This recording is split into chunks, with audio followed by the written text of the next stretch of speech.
এখন থেকে আপনার প্রিয় সিরিয়ালগুলো ফ্রিতে দেখুন এক্সক্লুসিভলি শুধুমাত্র সান নেক্সটে। এখনই অ্যাপ ডাউনলোড করুন।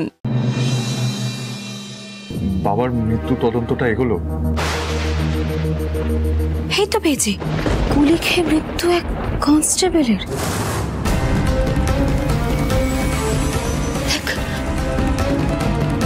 এক কনস্টেবল লিখে ছেড়ে দিয়েছে। হেডলাইনে বাবার নামটাও পর্যন্ত লেখেনি। পড়তো কি লিখেছে?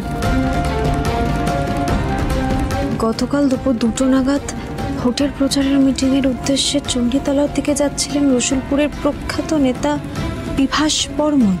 সাথে পুলিশ প্রোটেকশন ছিল। বিশ্বস্ত সূত্রে পাওয়া খবর অনুযায়ী জানা যাচ্ছে সময় বাঁচাতে জঙ্গলের রাস্তা ধরেছিলেন বিভাসরা। সেই সময় বেশ কয়েকজন গুন্ডা ওনার ওপর চড়াও হন। আলটপকা কিছু গুলি চলে। সেই পরিস্থিতিতেই গুলি লাগে কনস্টেবল রতন গড়াইয়ের পিঠে।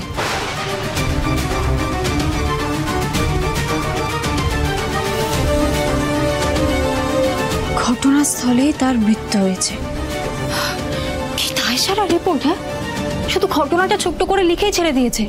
নেতার ওপর কারা অ্যাটাক করেছিল, কেন অ্যাটাক করেছিল সেই নিয়ে কোনো কিছু লেখা নেই। তারা তো পরের দিনের নিউজ পেপারগুলো দেখে।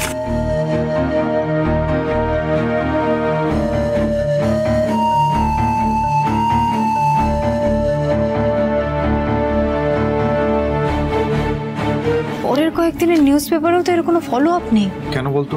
ওরা কি ব্যাপারটাকে গ্রাহ্য করেনি? এটা তো হতে পারে না। নেতা বিভাস বর্মনের ওপর অ্যাটাক হয়েছিল, এর একটাই কারণ হতে পারে। ইচ্ছে করে সব তথ্য চাপা দেওয়া হয়েছে। তাহলে কি করবি এখন? খবরগুলো জানার এখন একটাই উপায়। এই দেখ, এই যে নিজস্ব সংবাদদাতা লেখা আছে, আমি খবর নিয়েছি। ওনার নাম সন্তোষ রায়। সন্তোষ রায়? সন্তোষ রায়? এই সন্তোষ রায় আমি চিনি তো। বাজারের পেছন দিকে ওনার অফিস। এই নিউজ পেপারের এডিটর কাম মালিক। এই লোকটা কিন্তু খুব একটা সুবিধার না। সে সুবিধার হোক বা না হোক, এই লোকটার কাছে আমাকে যেতেই হবে। ওনার কাছে অনেক খবর লুকিয়ে আছে। এই আমার না কেন যেন খুব ভয় করছে। তুই একা একা এইসব খবরাখবর নিতে যাবি? তুই বরং এক কাজ কর, তুই অর্জুনকে নিয়ে যা। হ্যাঁ, সেটাই ভালো হবে। একটু ভেবে দেখবি।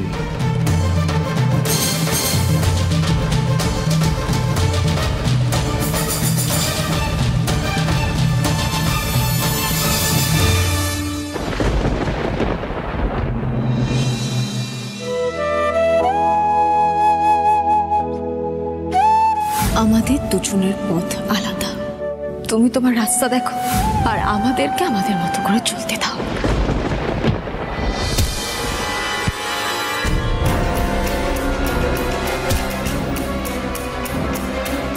অভি, কি করছো কি তুমি? অভি, দোহাই তোমার, এরকম করো না।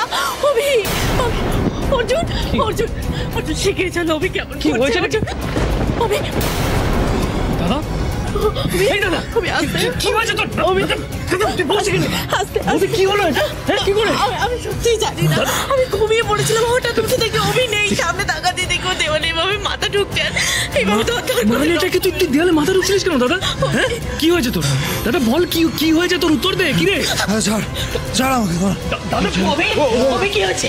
অভি, আবার কেন করেছো তুমি এসব? অভি কষ্ট হচ্ছে। অভি দেখো, আবার করেছে। কেন আবার? এক মিনিট, আবার মানে কি আগেও করেছে নাকি?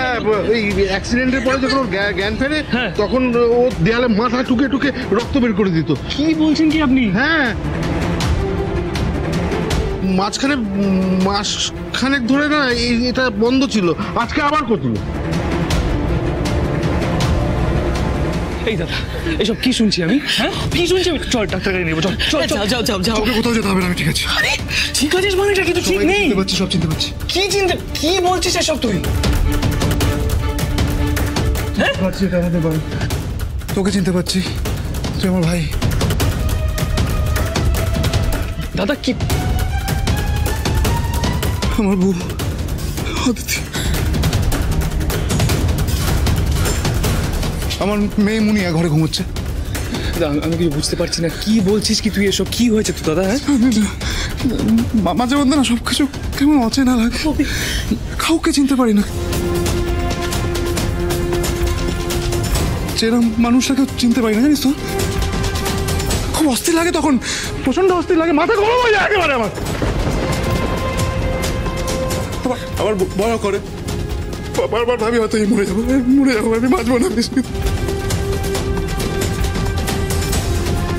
অভি, অভি, এসব তুমি কি বলছো? ঠিকই বলছো। হ্যাঁ অদিতি, আমার ছেলেটা একদম ঠিক কথা বলেছে।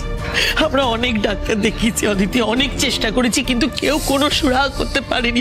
অর্জুন অর্জুন ওর স্মৃতিশক্তি ফিরে এলেও ও মাঝে মধ্যে না সব কিছু ভুলে যায়, কাউকে চিনতে পর্যন্ত পারে না আমার ছেলেটা।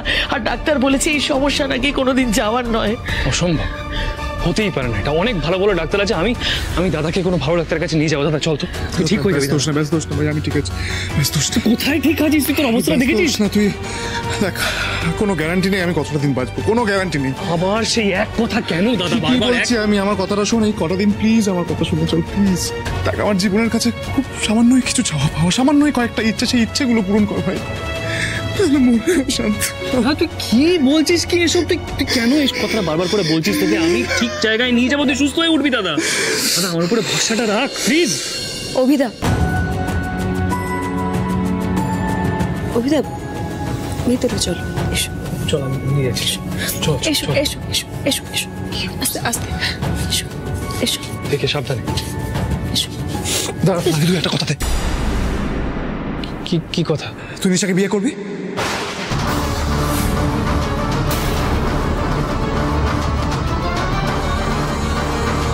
কে চুপ করে আছিস কেন? বল, কথা দে। আমাকে ভরসা করে সামান্য একটা কথা দিতে পারছিস না তুই? তোর খারাপ চাইবো।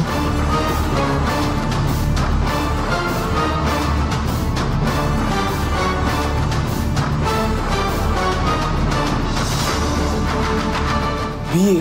দাদা এসব কি বলছে?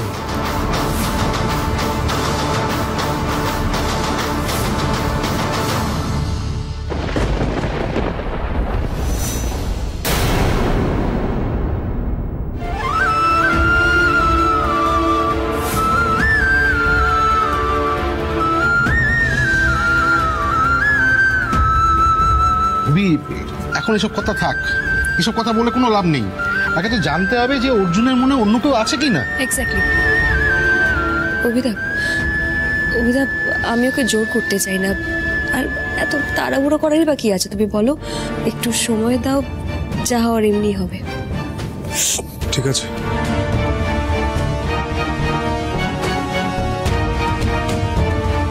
ভাই ভালো করে ভাব।